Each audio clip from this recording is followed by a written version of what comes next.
Hey guys, if you are watching this honey video, then you're probably a little bit older. This video isn't made for the little kids, and there's two reasons. One is because the story I'm going to share with you doesn't have any pictures. So you need to be old enough to be able to listen and think about what I'm saying and imagine in your mind the action. In fact, I would love it if after you hear the story, if you would illustrate some of the things that you see whenever you're hearing this story and then show them to me. So I would love to see your pictures after you hear the story. But another thing is that for this story to really mean anything to you, you have to be old enough to experience some of the feelings that you feel when you can tell that you either are really fitting in and people really like what they see, or you're not fitting in and you feel really bad about it. It's when you really want to try to impress people, or when you really feel like you're blowing it and it makes you feel really bad. Once you get older, you start having experiences like this, and I'm 61 and I feel often that way still. And this story is going to help us to know how to kind of cope with that, okay? So here we go. The name of this story is called The Wemmicks. The Wemmicks were small wooden people. Each of the wooden people were carved by a woodmaker whose name was Eli. His workshop sat on a hill overlooking their village. Every Wemmick was different. Some had big noses, others had large eyes. Some were tall, others were short. Some wore hats, some wore coats. But all were made by the same carver, and all lived in the same village. And all day, every day, the Wemmicks did the same thing. They gave each other stickers. Each Wemmick had a box of golden star stickers and a box of gray dot stickers. Up and down the streets all over the city, people could be seen sticking stars and dots on each other. The pretty ones, those with smooth wood and fine paint, well, they always got stars. But if the wood was rough and the paint chipped, well, those Wemmicks were given dots. The talented ones got stars too. Some could lift big sticks over their heads or jump over tall boxes. Still, others knew big words or could sing very pretty songs. Everyone gave them stars. Some Wemmicks, they had stars all over them. And every time they got a star, it made them feel so good that they did something to get another star. Others, though, well, they could do little. They got dots. Punchinello was one of those. He tried to jump high like the others, but he always fell. And when he fell, the others would gather around and give him dots. Sometimes when he fell, it would scar his wood, so the people would give him more dots. He would try to explain why he fell and say something silly.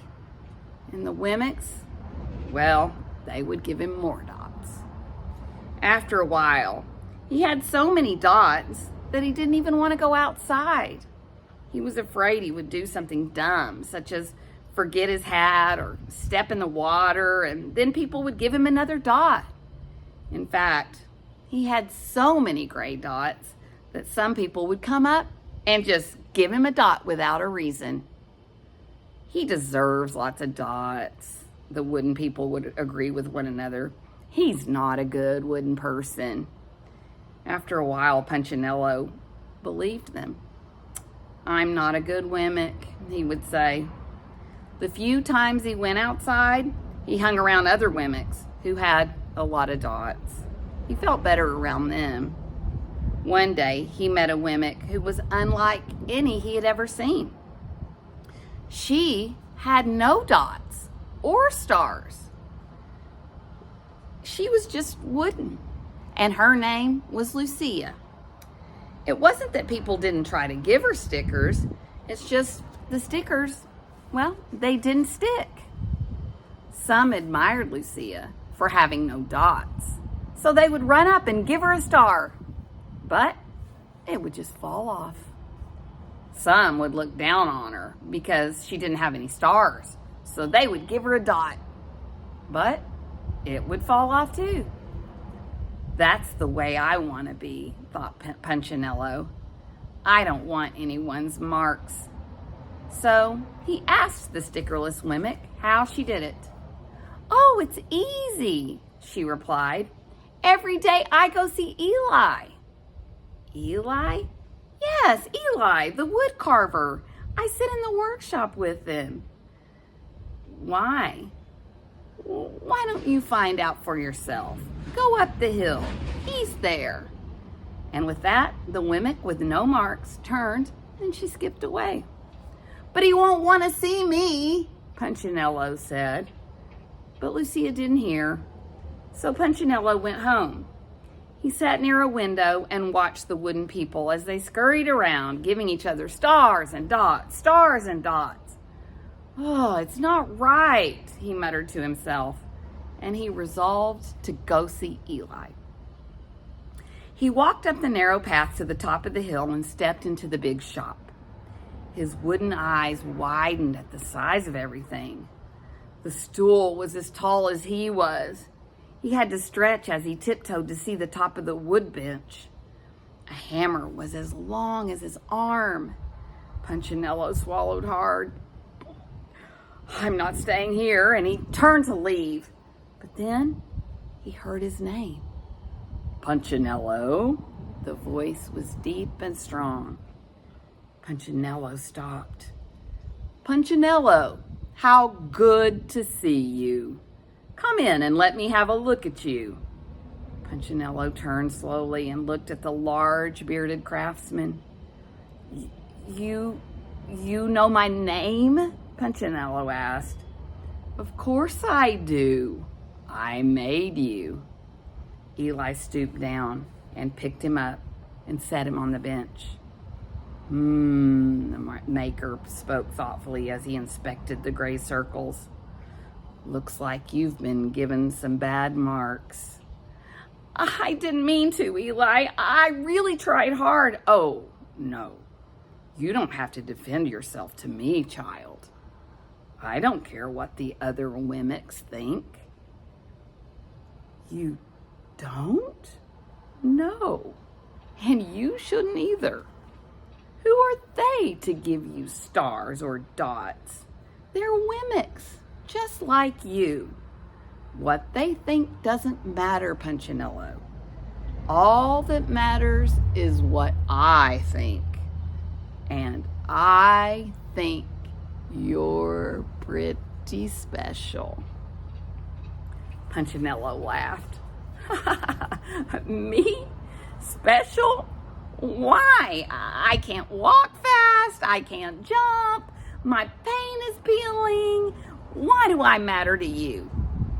Eli looked at Punchinello, put his hands on his small wooden shoulders, and spoke very slowly. "Because you're mine. That's why you matter to me." Punchinello had never heard anyone or never saw anyone look at him like this, much less his maker. He didn't know what to say. "Every day I've been hoping you'd come," Eli explained.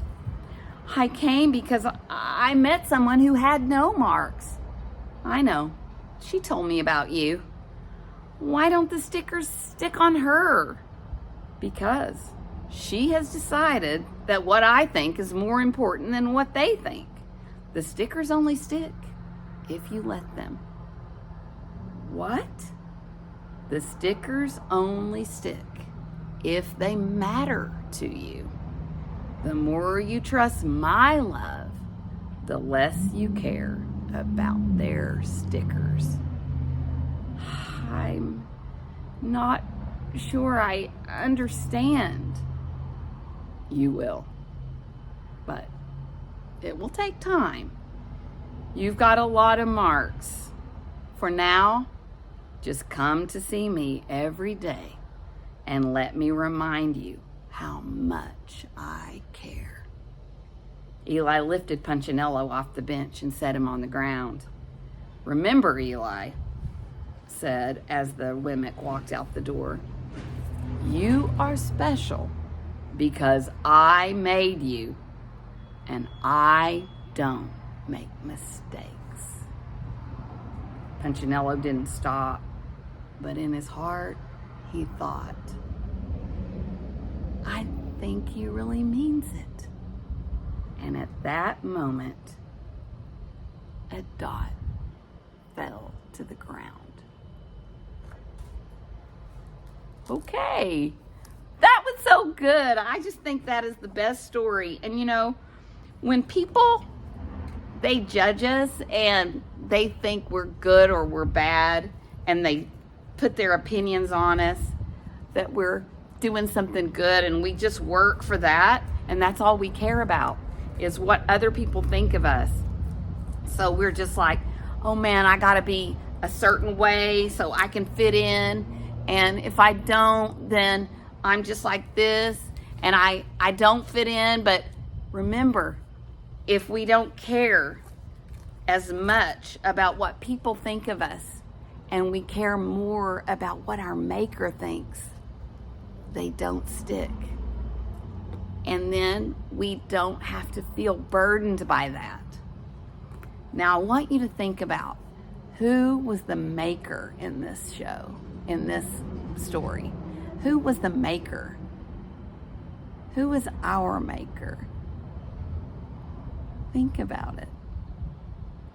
Think about what the message of this story is, and then see if over time you can start caring more about what the Maker believes about you and less about what others or even what maybe yourself thinks.